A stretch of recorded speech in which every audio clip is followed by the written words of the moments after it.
Hey college girl, welcome back to my YouTube channel. It's your girl Virginia, and today we are going to be talking about how if you wanted to, you would. There are many times in our relationships, in our friendships, where we believe that if the people in our lives wanted to go above and beyond for us, if they wanted to support us in our endeavors, they would.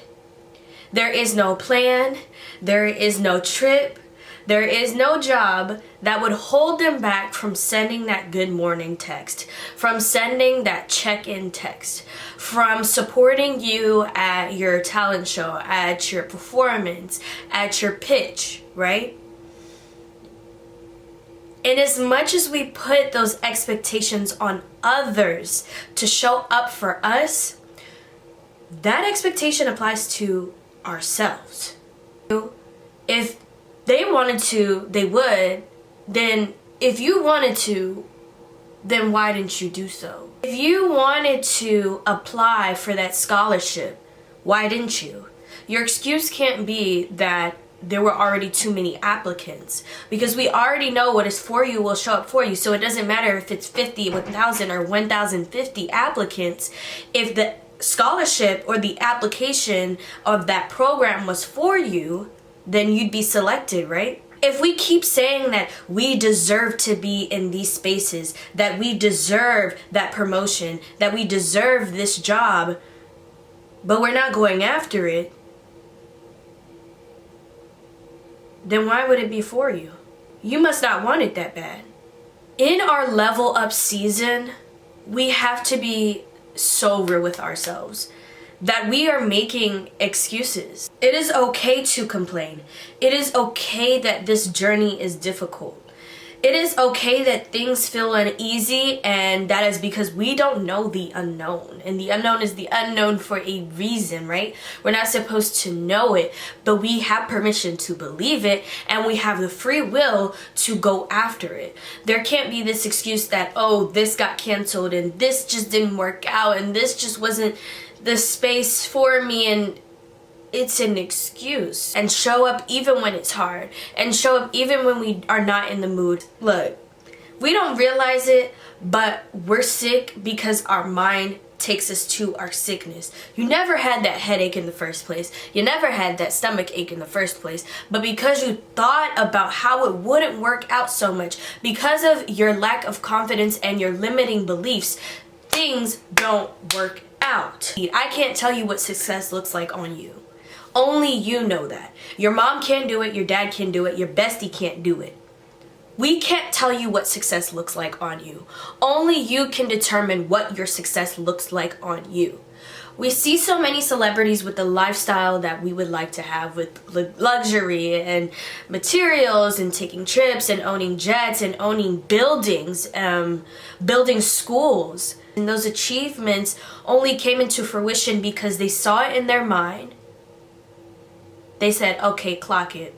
I'm going to take every step possible to achieve that.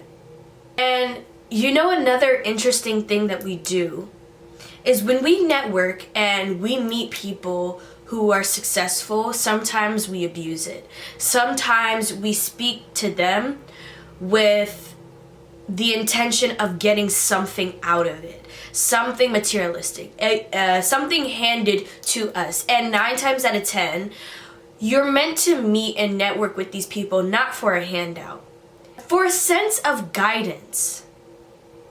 And just because you didn't get what you wanted from them, from that conversation, from showing up for them, because when you want something, you're gonna go after it, okay? And you're gonna accept situations for what they are. How do we know what situations to accept? And I find that this can be very difficult to navigate.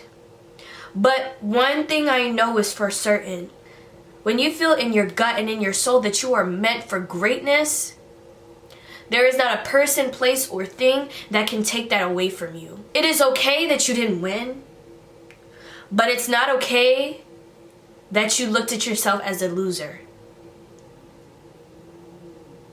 Because the thing is everything happens for a reason. I'm a firm believer in that. Those moments where we fail are meant to spark this fire in us, to spark this light in us. When I first started my business as digital products, digital planners, it didn't go the way I aspired it to go. I didn't have as many customers as I thought I would. I didn't really have a strong knit community as I thought I would have. I had some support, but also it just wasn't panning out right. And I kept asking myself this question: how do I do it? How do I do it? How do I do it? But one thing I did accept is that I accepted that it wasn't going well. And the only reason why I was able to do that is because I knew that it was teaching me something, and it was guiding me to the place of creating these physical planners, right? Which you see right here, the College Girl Planners. They're linked in my bio below. And so even though it didn't work out as digital planners, they weren't supposed to work out that way. They were supposed to work out in this format. So just because an opportunity popped off for somebody in this industry that is so grand and has so much money and opportunities, it doesn't mean that that is your path. You can, explore it, learn about it, Maybe that's a side hustle for the future, but it is not your main event. It kind of reminds me of this. Imagine you were invited to an event and you were part of the VIP. There are certain privileges that come with it, right?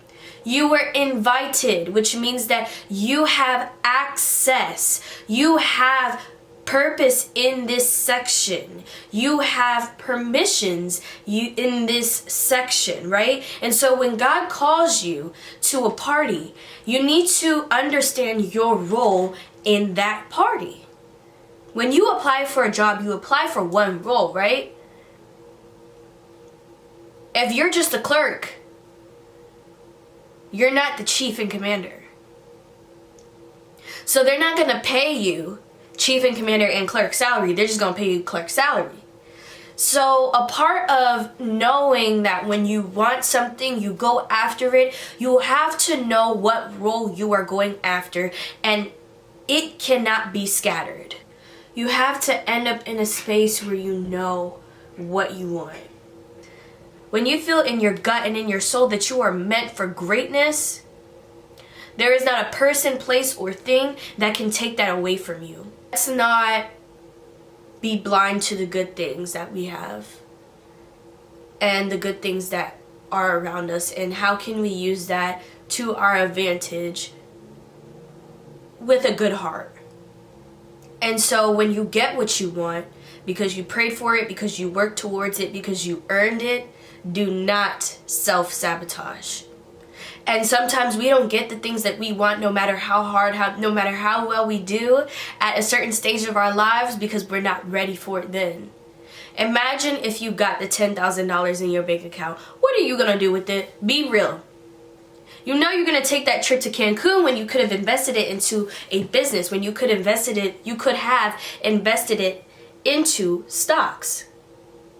You have to know what you are asking for at a certain point in time in your life, and you have to know that when you want something and you go after it, the path is not supposed to be smooth.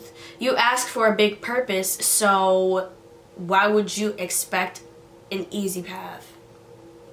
But that's a different story for another conversation.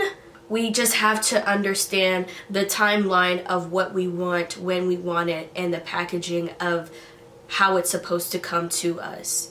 There is something you have to practice. There's something that you have to learn before you get to level gold. How can you have a silver mindset with a golden treasure? Two don't correlate, right? Silver and gold are two different things. And so enjoy the process of getting to where you want to be at, because it's molding you. It's literally building you up to the person that you are supposed to be responsible for what you will receive, right? College girl, thank you so much for listening. I hope you enjoyed this conversation. Don't forget to grab your College Girl Planner at the link in the description box. Also join the College Girls Self-Development and Self-Growth group chat. It is also in the link in the description. Don't forget to click that like, comment, and subscribe button. I will see you all later. Bye. Mwah.